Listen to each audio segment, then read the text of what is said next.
मैं डॉक्टर जमनालाल मीना, सह आचार्य इतिहास विभाग, राजकीय महाविद्यालय Karauli, BA part third, paper second. विगत क्लासेज में हमने ऑनलाइन वीडियो क्लासेज में यह देखने का प्रयास किया था कि देसी रियासतों का भारतीय संघ में किस प्रकार से विलय किया गया, और विशेषतः हैदराबाद, जूनागढ़ और जम्मू कश्मीर को लेकर के चर्चा की थी। द्वितीय चरण का प्रारंभ छोटे राज्यों के माध्यम से प्रारंभ होता है, देसी रियासतों का भारतीय संघ में विलय, जिसको हम सेकंड चरण कह सकते हैं। और इसमें राज्यों का एकीकरण और उनका लोकतंत्रीकरण प्रारंभ किया सरदार वल्लभ भाई पटेल द्वारा।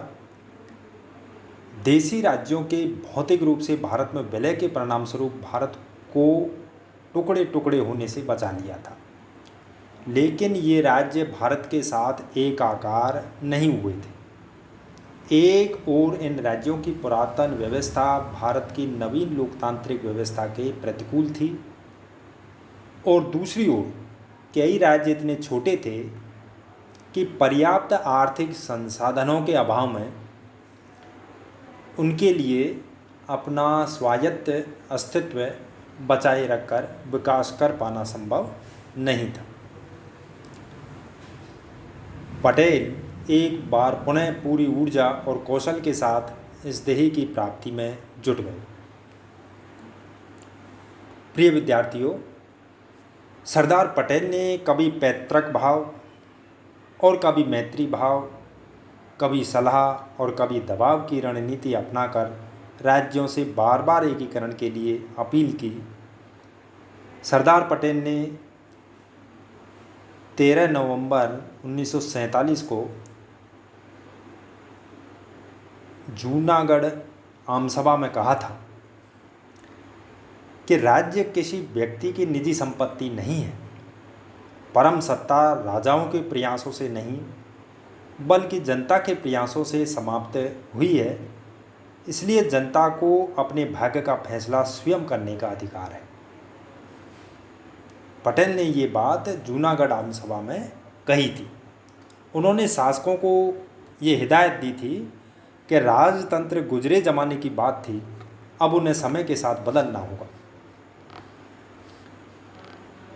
अब इन जो 3 बड़ी बड़ी रियासतें थी और उनका भारतीय संघ में विलय हुआ, लेकिन कुछ एक छोटी रियासतें थी, कुछ एक राज्यों के संघ थे, कुछ केंद्र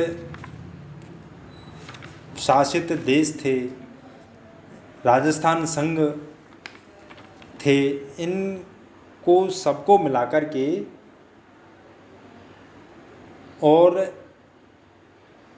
विलीनीकरण भारतीय संघ में किया गया था, उनका एकीकरण किया गया था। जैसे छोटी रियासतों का विलय दिसंबर 1947 ईस्वी में उड़ीसा, छत्तीसगढ़ की 39 रियासतों को उड़ीसा व मध्य प्रांत में मिला लिया गया। दक्षिण की 17 रियासतों को मुंबई प्रांत में मिलाया। जून 1948 में गुजरात और काठियावाड़ को मुंबई प्रांत में मिला लिया गया।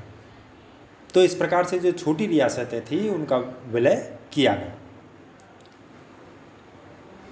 दूसरा है केंद्र प्रशासित प्रदेश, जैसे हिमाचल प्रदेश है, विंध्य प्रदेश है, कच्छ, भोपाल, त्रिपुरा तथा मणिपुर आदि ऐसे केंद्र प्रशासित प्रदेश थे जिनका एकीकरण किया गया था।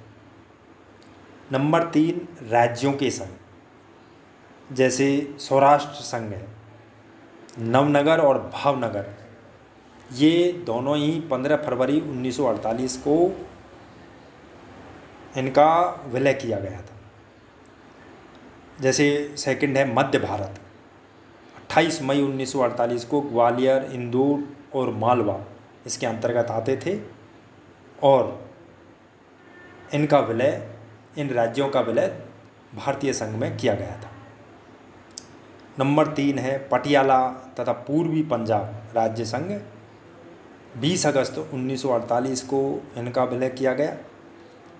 और चौथा है ट्रावनकोर, कोचीन। 1 जुलाई 1949 को इसका विलय भारतीय संघ में किया गया। 5वां है राजस्थान संघ। राजस्थान संघ का निर्माण अनेक चरणों में हुआ, जैसे मत्स्य संघ 18 मार्च 1948 को। और इस मत्स्य संघ के अंतर्गत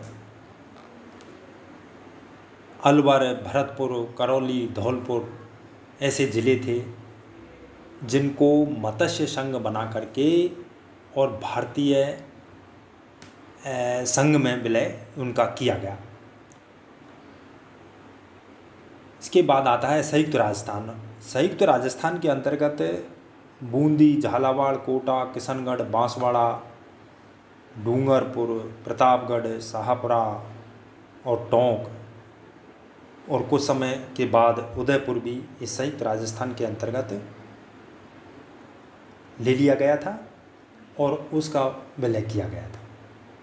और लास्ट में है बृहत्तर राजस्थान, जिसमें जयपुर, जोधपुर, बीकानेर और जैसलमेर।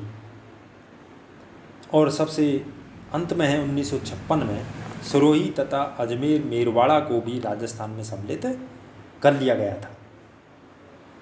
और इस प्रकार से इन छोटे राज्यों का विलय भी भारतीय संघ में कर लिया गया था।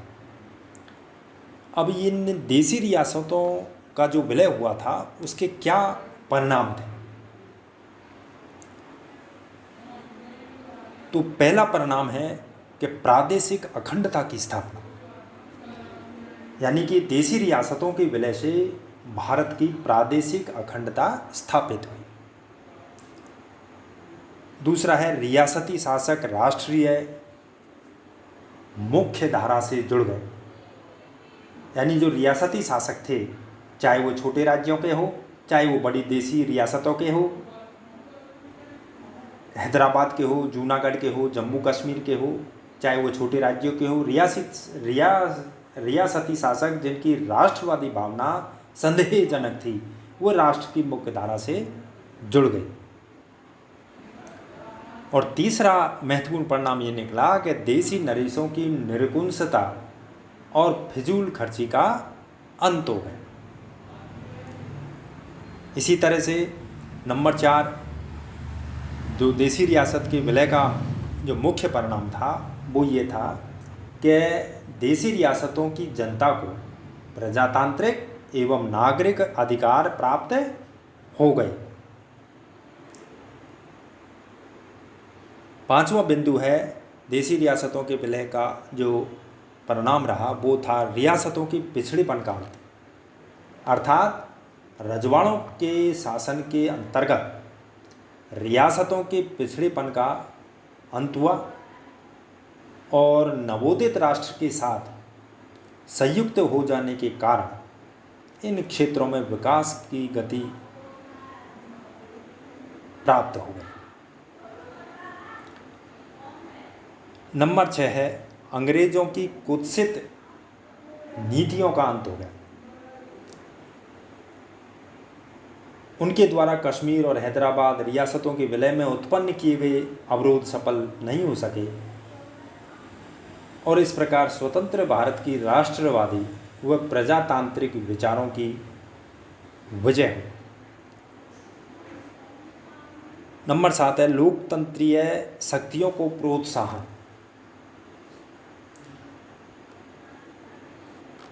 लोकतंत्रीय शक्तियों को इस देसी रियासतों के विलय के परिणाम स्वरूप लोकतंत्रीय शक्तियों को का विकास हुआ, उनको प्रोत्साहन मिला। और नंबर 8 है भारत एक नई उभरती शक्ति। देसी रियासतों के विलय का एक मुख्य परिणाम ये भी था जब सभी रियासतें भारतीय संघ में विलय हो गई तो भारत का तीव्र गति से उत्तरोत्तर विकास होता हुआ चला गया। चाहे वो आणविक क्षेत्र हो, टेक्नोलॉजी का क्षेत्र हो, इनमें भी भारत ने काफ़ी प्रगति की और 21वीं सदी तक आते आते भारत एक नई उभरती हुई शक्ति के रूप में अस्तित्व में आया। और लास्ट है कि भारत एक शक्तिशाली राष्ट्र के रूप में उभर करके सामने आ गया। तो इस प्रकार से ये देशी रियासतों जो उनका संघ में विलीनीकरण हुआ या इनको मिलाया गया, उसके ये परिणाम थे। धन्यवाद।